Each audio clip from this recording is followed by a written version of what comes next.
From a professional soccer career to becoming a driving force in the mortgage industry, Brian Covey has shown what it takes to find your competitive edge. Get off the sidelines and get in the game. Find your competitive edge with Brian Covey.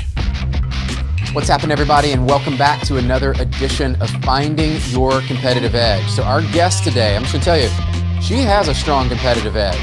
And as I was doing my homework and get ready for this, I'm so excited to introduce my new friend here, because not only was she the first female sports reporter, but her book that we're going to talk about, Relentless Joy, what she's doing in coaching, how she's breaking down barriers, and our pre-call kind of this podcast conversation, I can already tell you, you're going to be super excited. So my new friend, Joy Baribeau, is going to bring some things to you in your life if you're not experiencing joy. And I'm not talking about happiness. If you're not experiencing pure joy and happy with where you are, we're going to talk about how you can create that in your life, and also some ways that you can look back at patterns and things that you've done and really become that person that you enjoy the life that you live, because I think that's what we all want. So I'm going to jump right into it, Rachel, because you got a lot of cool attributes here. And as we were talking before this, I got to ask the first one. You graduated from Auburn, right? You have some Auburn lineage? I did. War Eagle. So you'll love this. My sister-in-law she went to Auburn. My brother-in-law went to Alabama. So we have this kind of mixed world. But tell me about, you're the first female sports reporter, and you have a show on SiriusXM and ESPNU. And how in the world did you get into that? Because I know you had a little bit of studying at Auburn, but how did you get into that? And let's tell some people, if they may not know some of that story, you broke history. You're the first one to break through. Yeah. And, wow, you talk about a competitive edge in whatever you do. I always, whenever I do media or when I wrote a book or when I broadcast it or when I share my story, I want people to see them in my story, right? And how did I go from a young sportscaster at Auburn, graduating in radio, television, film, working my way up locally, regionally, and then becoming, as you mentioned, the first female host on SiriusXM, on their collegiate channels, voting for the Heisman, and hosting the first 5 years of the college football playoff. Literally got to usher in history, all while I'm pinching myself. I'm just going, God, me? Like, what? Me? But I did it through sheer determination. My name of my book is Relentless Joy. I think if people were to describe me, a lot of people would say relentless. And that doesn't mean that I didn't have my face down in the mud and make many mistakes. I battled with addiction in my life. I've lost both my parents.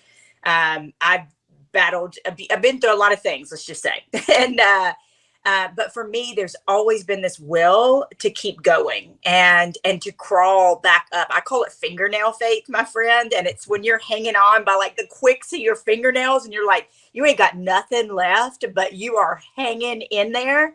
And I tell people now across the country that I've learned more about myself face down in the mud than I ever did on the mountaintop. And so I'm blessed for that journey of got jobs and then didn't get jobs, and got opportunities and then got passed over. And I learned through every one of those things, and I kept my eyes on the prize and got all the way to the top and made herstory for women, and made spaces for women that are now still on the channel, even though I've retired from sportscasting. And I see them, and I have this crazy pride in my heart to know that I helped open doors for these women. It's incredible. I know. And I remember you being on there too. So as I'm prepping for this, I'm like, hold on, I know you've done all these things and I've seen you there, and you're right. And there is this real surge of, female sports reporters, and whether it's soccer, which I'm a huge fan of, right? Or you got UFC and of course football and other sports. And I love that you kind of gave some of that journey, because a lot of people are like, well, how did you get from over here to over there? And you talked about some of the setbacks, and I agree with you. Man, I'm gonna tell you, Rachel, like that is where I have learned the most about myself and life. Were there any big setbacks along that journey that you look back and you're like, man, that one almost derailed me, but was maybe one of those setup moments for you? So this is going to be a mask off moment. We talk about my movement. I'm changing the narrative, radical vulnerability. And even before the pandemic started, I started teaching on this concept of taking your mask off, the mask that you wear for people that you wear. Oh, I'm fine. Everything's good. Ha ha ha ha ha. But inside you're struggling, and you might be anxious or depressed or a whole myriad of things. But in my 20s, as I was climbing the ladder, in the sports world, I was leading a double life, and I was battling addiction. I tried some, hard drugs whenever I was in college, and a little bit of fun became a full-blown addiction. And I ended up getting clean at 29 by the grace of God. And for a long time, and there's a lesson here. For a long time, I never talked about that part of my story, because I had a sports agent many years ago that told me, because I go in twice a year to a Christian women's halfway house, and I talked about it there. But this agent told me, you cannot talk about this story outside of that building or put it on recording, because there will be people that will not hire you because of it. So what happened, and I know now, was this man attached shame to my story, my friend, and his shame. He was ashamed of me. Yeah. And so I never talked about it. And about 2 years ago, I went to my husband. We were about to get married. And I said, I feel a calling of God to start telling this part of my story, because whether it's drugs, food, alcohol, porn, whatever it is, a lot of people are hamstrung by addiction, and they're battling it, or somebody they love is battling it. And so he gave me his blessing, and I've begun to talk about it with my mask off, unashamed sense, and it's helped a lot of people get loose. So what I want to share with people is, while I'm climbing this ladder, I'm simultaneously living this double life and battling, right? And again, by the grace of God, it's why I love God so much. People are like, you're kind of a Jesus freak. You're crazy about God. I said, well, if you've been where I've been, woo boy, you would be crazy about him too. Yeah. Oh, I found too, Rachel, and you've got your podcast and everything there, and I'm sure you know this, is like some of my favorite people in the best moments. I have found they were living that very much too, right? They had the mask and they were high profile in certain area of their life, many of them athletes or reporters or something. And they led this double life all the while they were successful, but they really never found that joy you talk about until either they found their faith, which, I'm obviously on that train of similar experience. Yeah. But they think it's almost normal, and like, in a way, man, I just can't take the mask off. I can't take the mask off because what will people think of me? Mm-hmm. What would you say to somebody out there that maybe they're where you were, and they are living a dual life, and whatever their addiction, like you said, there's so many today that we could just be pouring ourselves into and kind of idolizing. Yeah. Where should they start moving forward out of that life? I think it's a great question. And I would tell people it's a multi-layered answer. One, first of all, if you have a faith system, or if you're curious about God, reach out to me, and we'll walk you. I'm doing it tonight. I have a player that is struggling and wants to know God, and I'm going to talk to him about it tonight. Secondarily, I would say sometimes you need Jesus and therapy. Sometimes you need Jesus and medication. Jesus created God created a lot of great people that are therapists, and medication that can help in a lot of situations. Thirdly, I would say find your people. And I'm so passionate about this, because I have run into people over the years that I told my vision to, this big vision about changing the narrative and all the things that I've done, and their eyes got wide. And they were like kind of backed up, like, oh, I think you should focus on one thing, or do this or do that. And I'm not mad at those people. My point is, they just weren't my people. So find who your people are, a family, a friend, and ask them, hey, I'm going through some things. Would you be willing to listen to me? And I teach this all the time too. We have 2 ears and 1 mouth for a reason. How many times in my life have I been guilty of listening to respond and not truly listening to somebody? And so I would say to that person who's struggling, again, pray if that's your thing, curiosity about that, therapy, and then finding somebody trusted to talk to. And then I would also say, let's challenge the societal norms that you have been brought up with. So many men that I work with have got this antiquated view of masculinity that is killing men in record numbers across this country. And it is this idea that men, to be masculine, to be attractive, need to man up, shut up, put some dirt on it, and keep moving. And that way of thinking is literally killing men in droves, young men, older men. And if it's not a literal death, it's a slow death where we smile at people, but we're dying inside. Oh, man.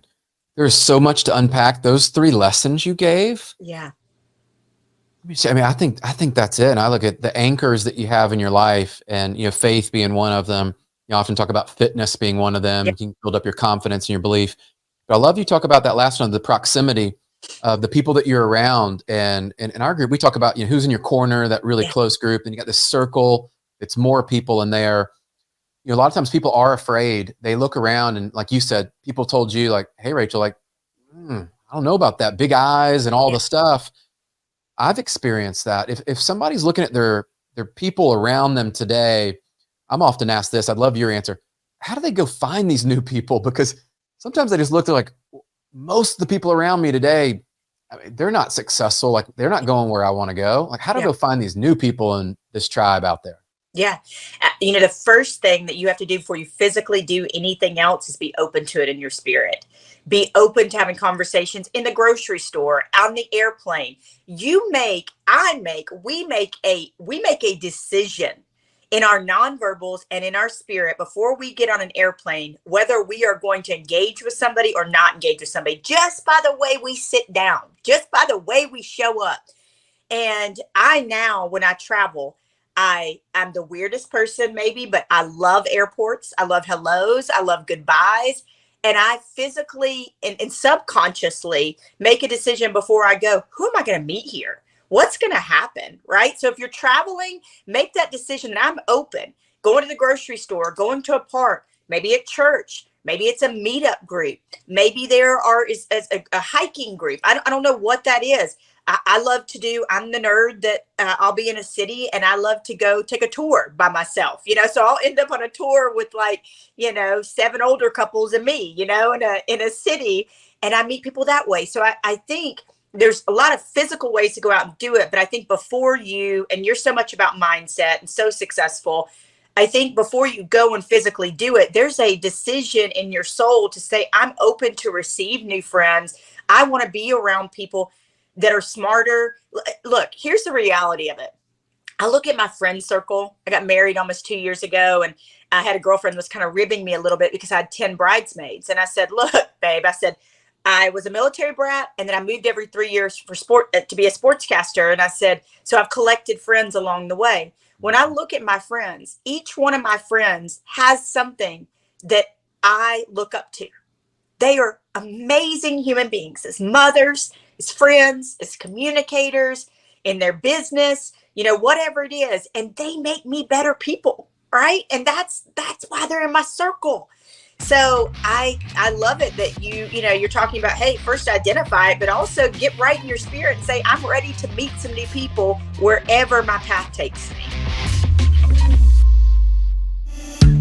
Hey guys, it's Brian here. I hope you are enjoying the show.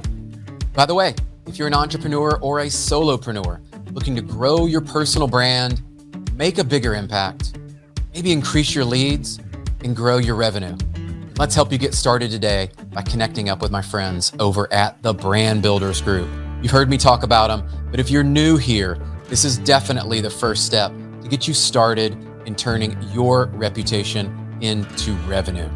Head over to freebrandcall.com/Brian Covey. Again, to set up your free brand call, go to freebrandcall.com/Brian Covey to set up a free strategy call with one of the team at Brand Builders, and they will dive into your specific goals for how you want to grow your personal brand. I can't wait to hear how it goes. If you're listening out there, I think you just hit something that is overlooked and not talked about enough, which is that power of intention. And you're talking about getting on a plane, going to an event, going to your church, going to your kid's ball game, like going to the grocery store, like all these places you're already going to be. As you're sharing that, I thought about last week, I was at this event in Columbus, Ohio, Book Thinkers and all that. There's gonna be 70 people there. And I tell people this honestly, is like, take the mask off and all that. I still get nervous. Like, I know I'm going to speak in the afternoon. Like, I'm going to meet all these new people. I'm like, okay, I still get a little bit nervous about it. And I set my intention that day for, I'm going to connect up and just listen. Yeah. What's the vibe of this room? Like, what's happening? And I changed what I was going to talk about for that afternoon. And it landed so much better than what I'd come in prepared for. And I thought about that, and I share that as an example because as each of us show up every day, we do have a choice. If your intention is, I want to connect up with people. I want to listen to people. You talked about that 2 ears, one mouth. Yeah. How much different would your days be? And you know what you just said that I love about you? By the way, we're going to be really good friends. I just have this feeling. You're in my tribe now. So you said something that Pastor Jensen Franklin, I used to go to his church in Atlanta, one of my favorite pastors. He says, same thing. He says, I'm nervous up here after all these years, like good nerves, healthy nerves. And he says, y'all don't know it. He said, but inside, and I'm trying to do his accent. He's so great. But he says, inside this Bible, I got 5 sermons. He said, I'll start preaching one and I'll look at you. And if you're not getting it, cut, he says, I'll go to another one. The best speakers, and I teach people how to be a great speaker. The best speakers are also peopleologists, so to speak. They are reading people's body languages. They're reading the room. They're moving. I tell people this all the time. Get out from behind the lectern. Get out from behind the podium and walk and look people in their eyeballs. So I love that about you, that you're like, hey, I'm not. First of all, there's a level of humility that's really amazing in that. But you're like, hey, I may need to pivot. And the power of pivoting in so many areas of your life is, I can't even speak to how big that is.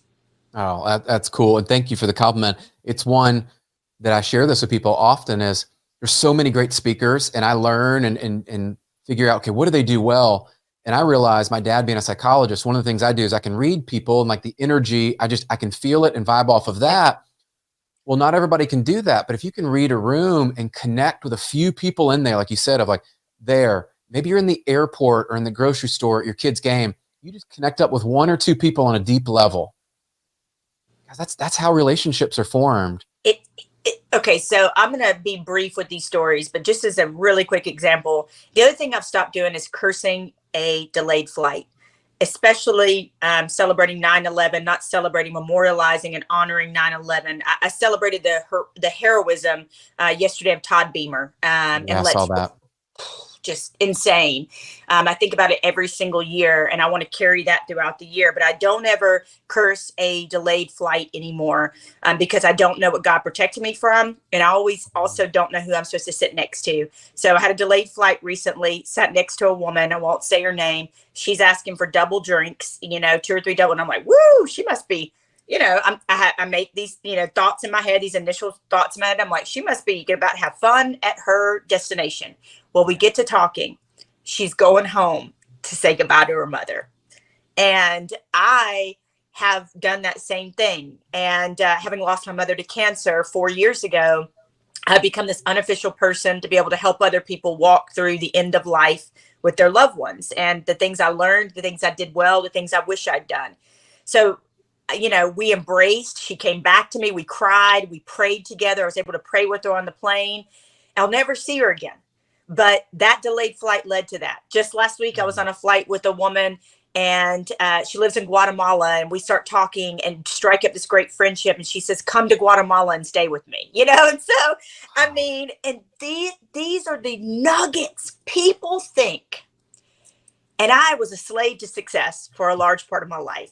People think that money and things and accolades will bring you joy and lasting joy. But I'm telling you, it's those little connections over and over and over again. It's the smile of somebody you hold the door for. It's your children's laughter. At the end of your life, people aren't going to say at your funeral, I saw this yesterday, they're not going to say, oh, what a great couch and expensive shoes you had. They're not going to say it, and you can't take your stuff with you. That's not to say you don't need to be smart and prudent and plan and all of those things. But I will tell you, at the end of your life, you're going to want more time and more of those precious memories. Oh, I love that. As I hear you say that, how many times do we see somebody, and as you're out and you start to embark on this journey, and we're like, okay, go meet people, be intentional, be there. We immediately start to build this narrative gap or a story about this is why they're drinking. This is why they're rude. This is why whatever. And instead of just listening to their story. And I love that about you. So when we were starting this up, you told me something very profound, which I loved. You know who you are. You said, hey, I am not a business coach. I'm not an executive coach. I am a movement coach. Yeah. And everything you've said so far is in such alignment with that, because everything you're talking about requires movement, physically, mentally, and all that. Talk to me about that, because somebody might go, a movement coach? Like, okay, Rachel, Brian, what in the world are you talking about? You know? What is that? Our mutual friend Brittany Turner gave me that name, and it's because I've created two movements: the I'm Changing the Narrative movement, which has been around 7 years. We just celebrated our 7th birthday, and 7 years. I've worked with 60 plus colleges, many of them multiple times. I've worked with Customs and Border Patrol, law enforcement, Big 10, Big 12, Northern Sun, getting into the NFL. They just called. So, halfway houses, just went to a maximum security prison. We've been all over, and I create movements, and there are people out there that have a movement inside of them. They have something that they're dying to birth, that they know, the thing that sets their soul on fire. And whether it is a passion project that's on the side of your real job, or whether it becomes something you actually earn an income from, that remains to be seen. But I help bring that out of people and help them do that with the side of joy. People also come to me for joy coaching to figure out how to overcome things, how to live with more joy in every part of their life. I'm coaching two co-founders, two CEOs of a corporation right now, and they're best friends. And so that's been a joy to me to be able to help them find more joy, not only in their business, their personal lives, and how they're leaving a legacy. It's so awesome to be able to, when I've been a coach, sportscasters, and now movement and joy coaching. I've coached on and off for 15 years. And when I see other people have success, have more joy, when I see the light bulb go off in their soul, my friend, just nothing like it. Nothing like it. I love that you share that too, because guys, if you listen to the clarity and then you have this repeated success and pattern of, okay, this is what I've done. This gave me joy. And you hit on something I talk about a lot. It's like, you can make all the money in the world, and if it's not in alignment, and if it's not really feeding that joy piece in your heart and your soul, like, there's just not enough money. You think it's going to be this amount. You get there, you realize it isn't it. You're like, oh, I'm just going to move the goalpost out. And you get to the next amount. And I've been around enough people, fortunately, I'm sure you have too, is they just kept moving the goalpost out, and they were after the wrong goalpost. Like, wrong game. You nailed it. TD Jakes, I saw him. I do the exact same thing you do. When I'm not out speaking, people say, what do you do when you're not on the road? I'm studying, I'm learning, I'm reading books. Years ago, PJ Fleck said to me, I went into his program 7 years ago, and he said to me, he called me in his office and he gave me an edict, and he didn't even realize it, but it was like a pivotal moment, a seminal moment in my life, where he said, if you'll be able to speak on more than this one topic, which is originally purpose, passion, platform, my own experience with domestic violence and how to change the narrative. He said, if you'll be able to talk about more than that, I'll continue to have you in. And and so I took the challenge, and I went home and I studied relationships, and I studied psychology, and I studied joy, and I studied mental health. I studied soul care, which I feel like is deeper than self-care. And so now I can talk on all of those topics. He's had me in, true to his word, 7 years in a row, hosted mental health games with him, just been amazing. And so TD Jakes said this recently in studying him. He said, there's this thing where people are waiting to be happy. I'll be happy when I get the job. I'll be happy when I get the girl. I'll be happy when I get the promotion, when I make another $50,000. I'll be happy when. And what I tell people is, first of all, time is the greatest commodity. Secondarily, you're living oftentimes right in the middle of a memory. So be happy now. Don't say I'll be happy when. Right now, you can be happy. You can find things to be joyful for. I found joy in the midst of losing my mom. I found joy in the midst of losing everything after my mom passed away. And if I can find joy in those things, I tell people you can find joy in your circumstances too. Oh man, how powerful is that? Let's jump into the book, because that's all about it. Relentless joy. And I love this. Finding freedom, which is a huge word for me, passion and happiness. I'd love to start, because we've mentioned happiness and we've mentioned joy together. How would you delineate between the two, and are they different? I want to hear your version too, but mine is happiness is fleeting. It's based on outward things. It's based on the weather and how you feel and those things, and it can come and it can go. joy is something like Maya Angelou said, like it's a rumbling deep down in your soul. It's this way of living, like rarefied air, man. Like, no, every day is not going to be perfect, but I have joy. And I'm thank you. I have joy that I got up today, that God even chose to wake me up today. And I heard somebody say recently too, whew, it's a good one. Did you have a bad day? Or did you have a bad 5 minutes that you let ruin your whole day? And I'm like, oh, boom. So good. So yeah, I want to hear what's your definition of the difference between joy and happiness? So I relate to what you said, and what I've experienced in my own life is the times that I equated happiness, it was always external. Mm. And when you said that about, TD, it's like, I'll be happy when, and that happiness was fleeting because I could get it and then it would elude me. Yeah. And it was very feelings based. And what I realized is, man, I could get to it, but it never stuck around. Yeah. And that, let's be real, that sucks. Like that, who wants to go chase something only to find it? Almost like, I'll be happy when I make this amount of money. You get there and go, well, that isn't it. Yeah. And what you said about joy, I have really come to find as a truth. And one, I know we're both believers. And I think, as Jesus teaches about joy, is joy can be brought from the inside out. Yes. It is contagious too, where happiness is all about the one person. Like, I really can't share my happiness and make you happy.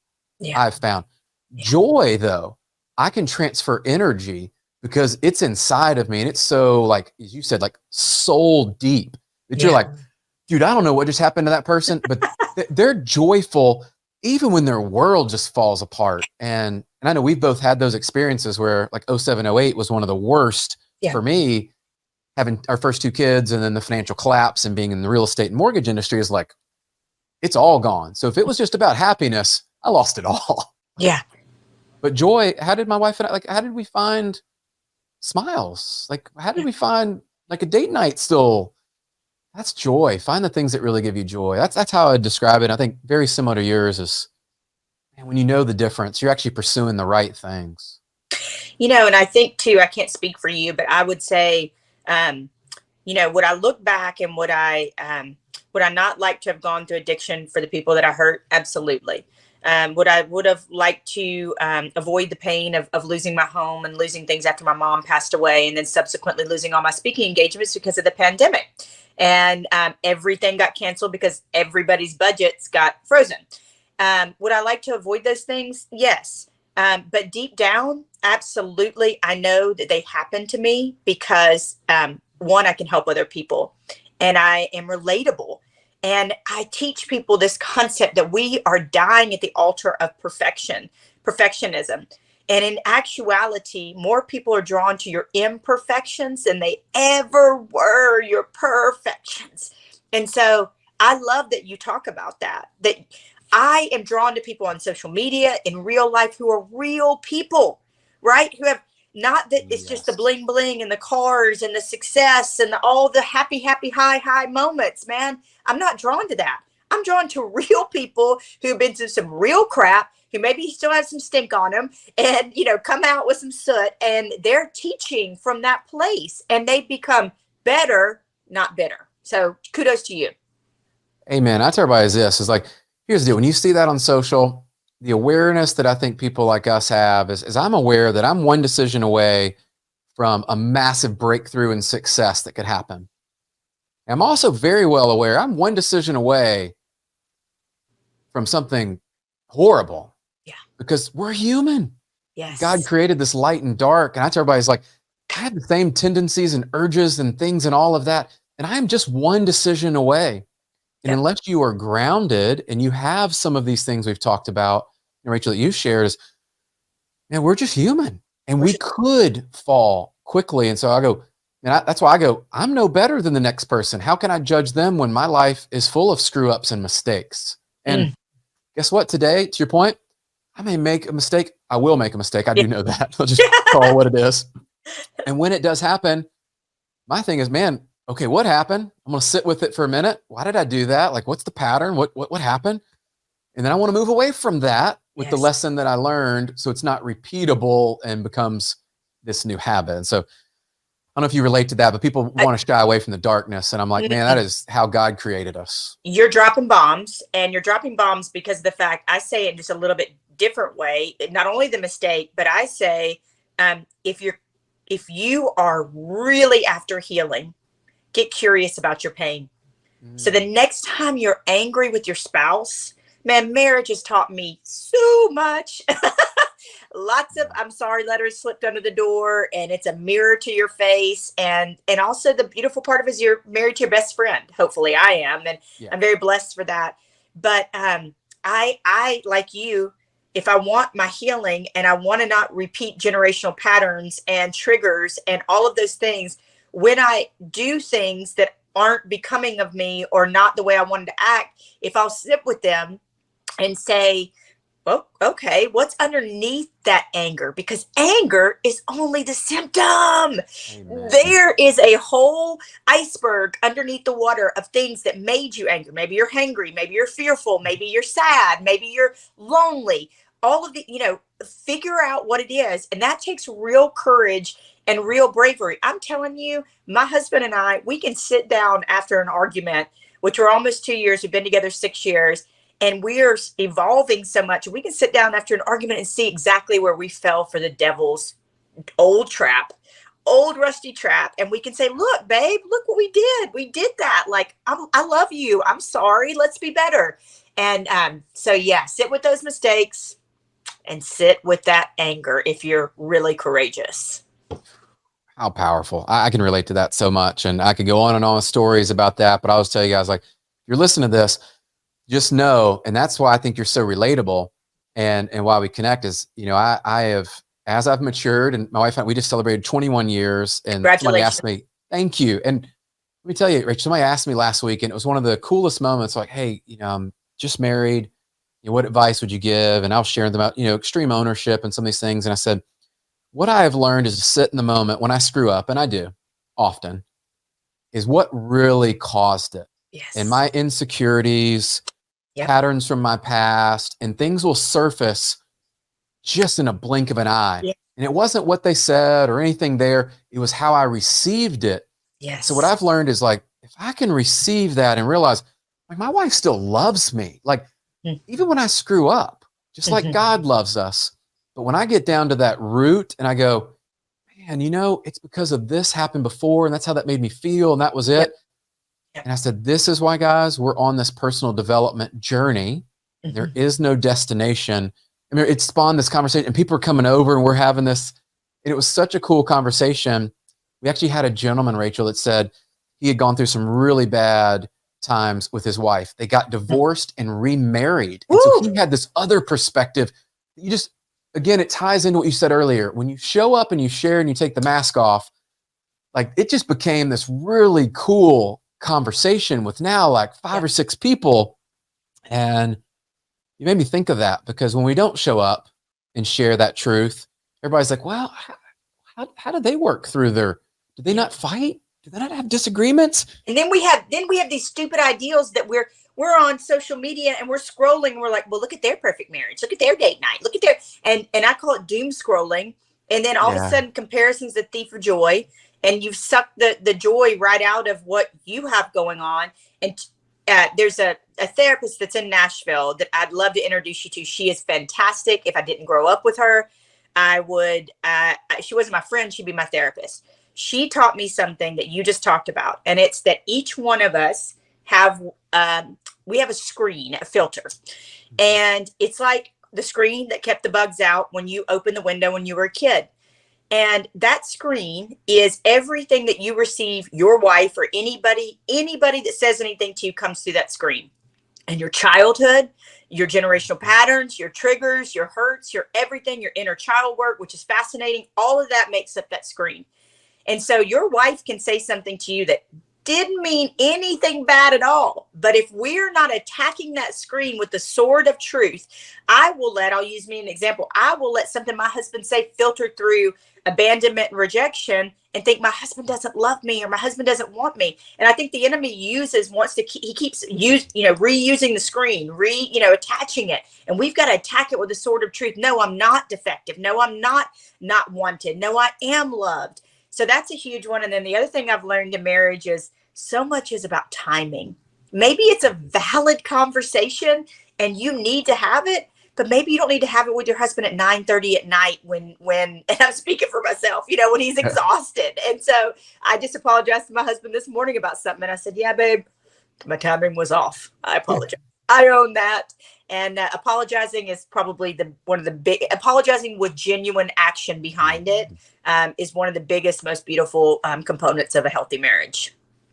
Dropping the bombs today. I love this. Okay, so I want to get back into the book. Yeah. So this is pretty powerful, and we were talking about some of the differences there. But let's share with people, if they haven't read your book, I always love to know the genesis of what really inspired you to write the book.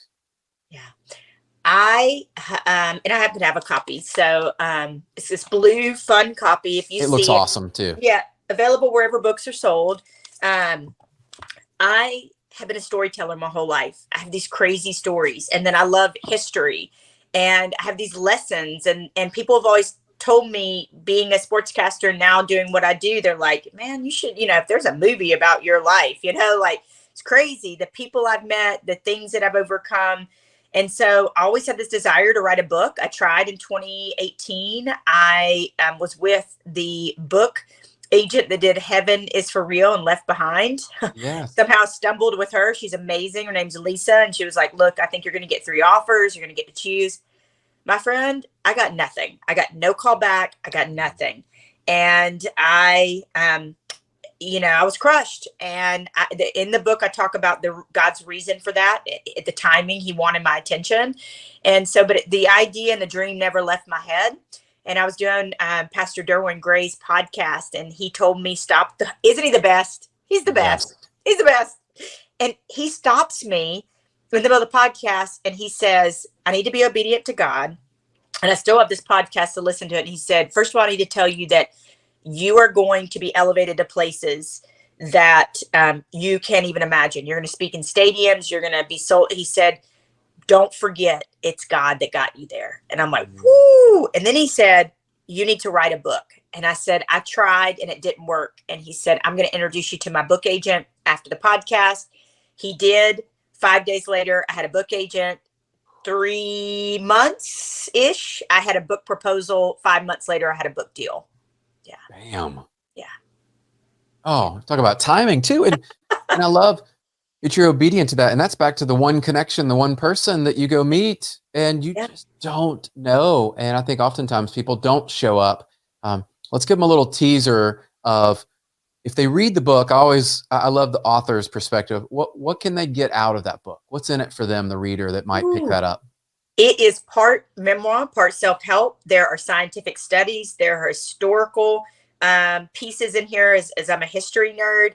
So there's also workbook pages. So it's like, self-help, motivational, journal. It's an amazing book. So you're going to laugh. You're going to cry. You are going to grow. At the end of each chapter, there's something called a joy start, which a joy start, to me, I coined the phrase, and it is like a jump start for your car, but a joy start for your soul. And so at the end of each chapter, instead of waiting to the end of the book to do the work, it says, okay, I taught you about Martha Gellhorn, who was married to Ernest Hemingway, who was there when they liberated Dachau, and then went and built a house on a hill in Africa. And I told you all about her. And I told you the lessons with her life. At the end of that chapter, I invite you right then. I ask questions, and I invite you to put that into play into your life and to write those questions out. And I fought for journal space in the end of the book. So after each chapter, there's a joy start to immediately take what you learned in that chapter and apply it to your life. Because I don't know about you, but I've seen some great speakers and teachers in my life, and they made me feel so good. But if there weren't takeaways, 3 weeks later, I'm right back to who I was before. And I don't want to do that. And so that's why I wrote the book in that way. And so the next step was, I said, what is a joy starter? And a joy starter is somebody who notices joy, spreads joy, and is joy. And so I teach people how to be joy starters. That's the other movement I created. I love that. And I talk about this often with our coaching groups, our companies, and everywhere else, even myself, is the difference between people that are successful you see out there and achieving these results and the ones that are not, many times is just the fact they didn't take an action. Yeah. And I've left great speakers, and I'll have these great notes even. And I always think, what's the one action? And we did that last week, interesting enough. And somebody said, man, I loved what you shared, Brian, because you gave us 3 things to do. We did one of them actually during the talk, and then a couple things to do right after. And it's like, that's what it's about. So I love that people can pick up your book. They can immediately take action, sit with the chapter, love history, love those things. So we're going to make sure we'll put a link for the book so they can have it there. And as we wrap up, we could talk forever. I know this is my new friend. So I'm like, I feel like we could cover a ton of stuff. You've got your podcast, the Joy Starter podcast. And is that going to be something I've listened to a few for people that are listening in? Are they going to get similar to that book and what you just described? And so what we've talked about? Yeah, you nailed it. So the thing that I get over and over again from the book, and then I also got to narrate my book, so I was so excited about that. I fought for that. Is they were like, man, I felt like you were sitting right next to me and telling me these stories. Like, you write just like you speak. And the way you speak and the way you teach people is just really authentic and really warm. And you tell people you love them, because I do, because you're a human being and you're a miracle. And I may not know you that well, but I do love you. And because God gave me that kind of love to have for people. And so, yes, the Joy Starters podcast, and I love this, and this is the feedback we got and why we do it, is it's like the story behind the story. Okay, so you saw me in a prison last week. Here's how I got there. You saw me on the road last week to 5 different places. Let me tell you what happened in between: meeting the woman on the airplane who was going to lay her mother to rest, meeting the woman from Guatemala. So it's a behind the scenes. It's what's on my mind. It's what's percolating that week. And yeah, absolutely love it. And I hope you'll check it out. It's available wherever you get your podcast. Love it. We will put the links there. And thank you. Genuinely, this has been phenomenal. We covered so much ground. And I know afterwards, guys, I'm going to put a selfish plug in for Rachel, and this is, she does offer coaching. So when you go to her website, we're going to put that link in there. If any of this has resonated with you today and you're like, man, I need more of that. Like, I don't have joy in my life, or my relationships aren't where they want. You're wearing a mask. Yeah. Any of that, man, let me just invite you to, the next step for you to take an action towards something, someone that can help you. And God did not intend for us to do this alone. Yeah. And I talk about a lot of times is the point of which you moving out of that, what feels like hell right now, and the storm that you're in, and moving forward, a lot of times just raising your hand and asking for help. Amen. And so I would just invite you to do that. If that's resonated today with Rachel, we're going to have her link, connect up with her, get the help that you need, because the people around you are counting on you. And I always look at it this way: is there's one life. God's given you a lot of unique experiences, and a lot of the struggles that you may look at and go, why me? You know, you'll be telling your story like Rachel, and like we get to do sometimes, of now how do we inspire the former versions of ourselves? So thank you for showing up, and just massive value. Oh, thank you for having me. There's never, I'll say this as we finish. I remember somebody said to me when the book was coming out earlier this summer, they said, you must get tired of doing these interviews. And I said, I prayed for this. I prayed for this. I prayed for this opportunity. God knew that something would come out of this that's bigger than just the two of us, whatever he has in mind. And somebody's going to get set free. Somebody's going to, something's going to happen. Right. And it's, you really can't fathom it. And so I just want to say thank you for seeing worth and value and joy in me, and wanting to have me on, because you have some amazing people on. And I live a kind of life. People say, why are you the way you are? Yes, it's joy. Yes, it's God. But I also live with this childlike wonder, like, me, God, like me, like he wants to have me on, like, that's so cool, like, oh gosh. And so that's how I stay young, is I have a childlike wonder, like, gosh, that flower is pretty, wow, he is cool. Yes. I get to do his podcast, like, wow. Yeah. Wow.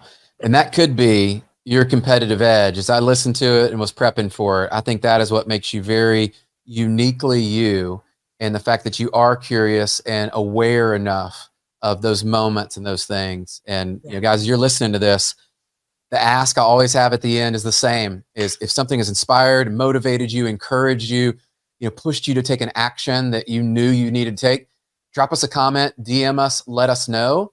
I know Rachel is the same. That's why we do this. You never know the one person that's going to listen to this. Yes. And maybe it's not you, but it's somebody in your life that you need to share this with. And I would encourage you, share that with your friends, is that may be the way you're able to communicate and help somebody out of a season in their life and to move forward. So make sure you leave us those reviews. Rachel, this has been phenomenal. I know we are going to stay in touch. Yes. And thank you for just being you. Guys, we're going to have all of the links, all of the information. You can connect up with Rachel and the team afterwards. But thank you for tuning in and sticking it out with us. This is going to make you a better person. I'm going to tell you, you're going to find joy in your life. Listen back to some of this and make sure you go take action immediately after this in some area of your life. Yeah. Catch you guys on the next episode. See ya.